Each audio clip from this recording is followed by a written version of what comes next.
Wabarakatuh. Selamat malam, salam pers mahasiswa dan salam pendidikan pembebasan. Hai, jumpa lagi bersama saya Siska dalam Gramatika Podcast.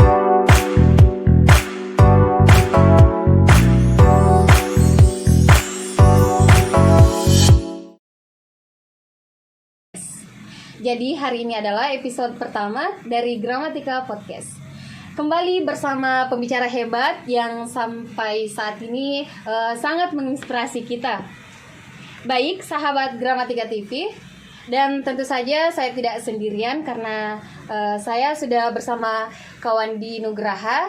Halo. Dan Umrah. Halo.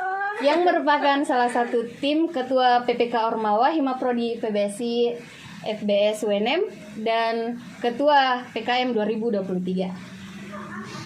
Nah, kita sapa dulu nih narasumber kita pada malam hari ini.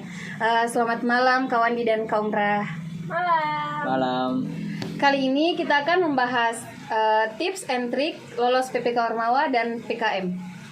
Tapi sebelum kita melangkah ke pembahasan terlebih dahulu, bagaimana nih kabarnya kawan di dan Kaumrah? Alhamdulillah, kabar saya sendiri baik. Sangat baik. Baik ya. Jadi apa nih kesibukannya belakangan ini, Kak?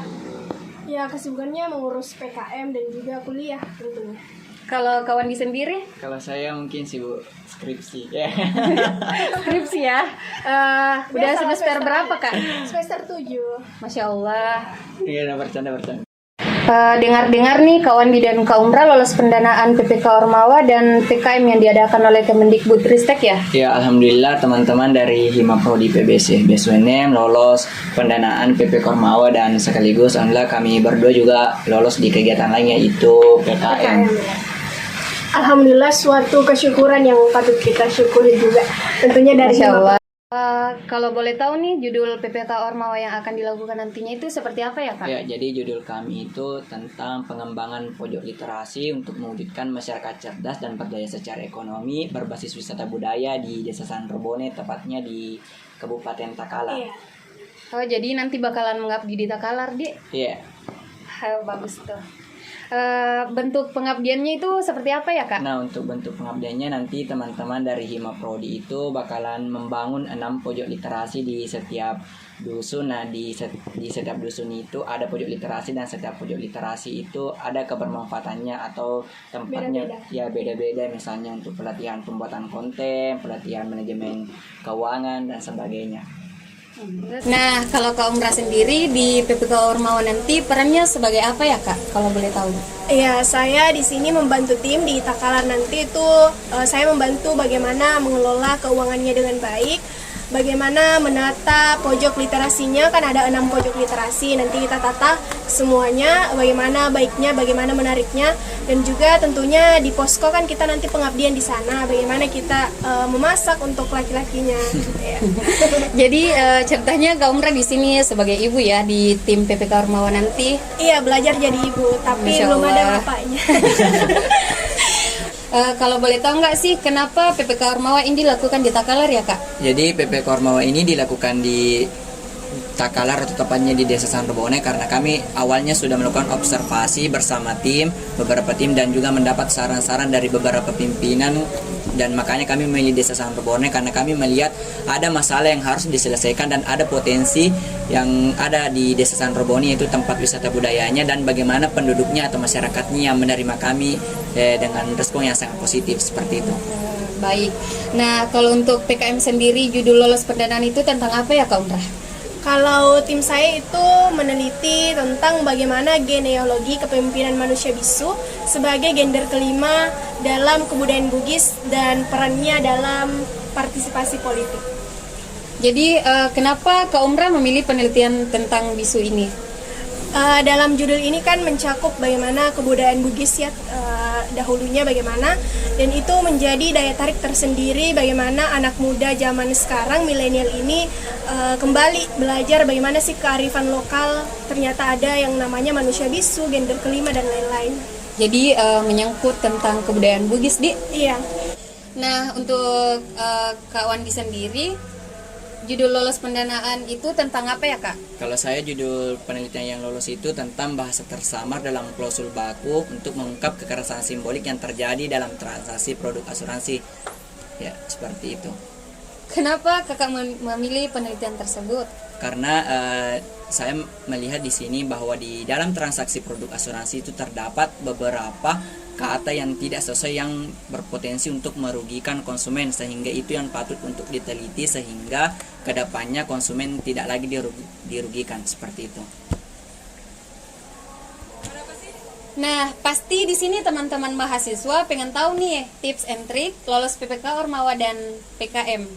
Nah, mungkin Kak Umrah dan Kak Wandi bisa berbagi sedikit nih tentang tips and trick lolos PPK Ormawa dan PKM. Untuk tips dan trik sendiri untuk lolos PPK Ormawa dan PKM, mungkin dari PPK Ormawa sendiri itu bagaimana awalnya mereka punya tempat atau lokasi untuk pengabdiannya, karena itu yang paling penting di PPK Ormawa, kita harus mencari mitra atau desa tempat pengabdian ke depannya.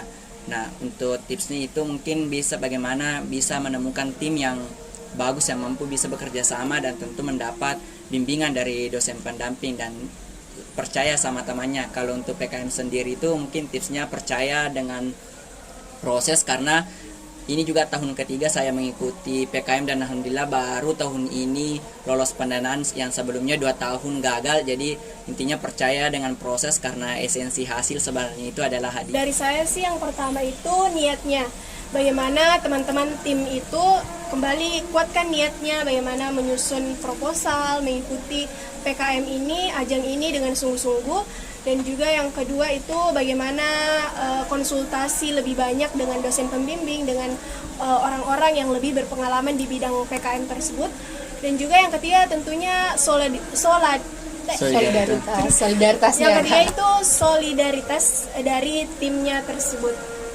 Karena itu kan yang menguatkan timnya.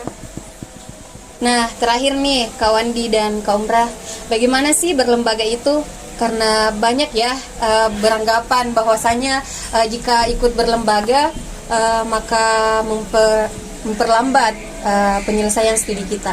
Ya, jadi berlembaga itu kan sebenarnya adalah rumah tempat mendapatkan pengalaman dan banyak relasi. Jadi untuk yang mengatakan bahwa berlembaga itu memperlambat studi itu sebenarnya kurang tepat, karena cepat atau lambat seseorang selesai itu kan tergantung dari diri sendiri. Nah, sedangkan berlembaga itu tidak menghalangi hal tersebut, karena buktinya banyak kakak-kakak yang sebelumnya itu juga berlembaga, aktif berlembaga, bahkan lembaganya itu 2 atau sampai 3 lembaga, tapi penyelesaian studinya bisa tepat waktu, bahkan cepat selesai kurang dari 4 tahun seperti itu. Baik. Jadi ndak ketika kita berlembaga ndak berpengaruh di. Iya. Iya, kalau sejujurnya saya awal masuk atau terjun ke PKM ini awalnya dari lembaga.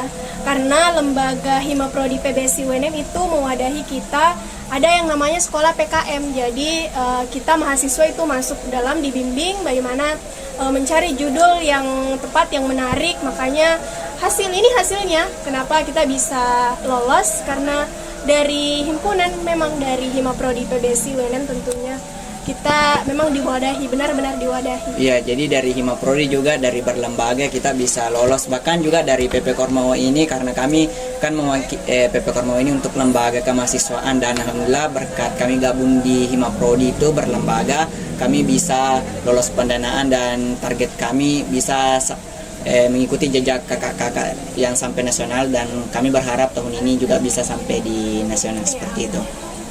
Baik Kak. Iya, jadi itu tidak ada ruginya masuk dalam organisasi mahasiswa. Nah, itulah tadi teman-teman Gramatika TV. Kami sudah berbincang-bincang santai bersama Kak Wandi dan Kak Umrah tentang lolosnya pendanaan PPK Ormawa dan PKM Himaprodi PBSI UNM. Jadi buat teman-teman yang masih kurang untuk penjelasan Kak Wandi dan Kak Umrah, mungkin bisa dihubungi kakaknya. Boleh nanti dibahas. Bisa di sini. Baik, teman-teman Gramatika TV, jangan lupa nonton ya podcast selanjutnya untuk Gramatika TV nantinya. Baik, saya akhiri dengan ucapan wabillahi taufiq wal hidayah. Wassalamualaikum warahmatullahi wabarakatuh. Waalaikumsalam warahmatullahi wabarakatuh.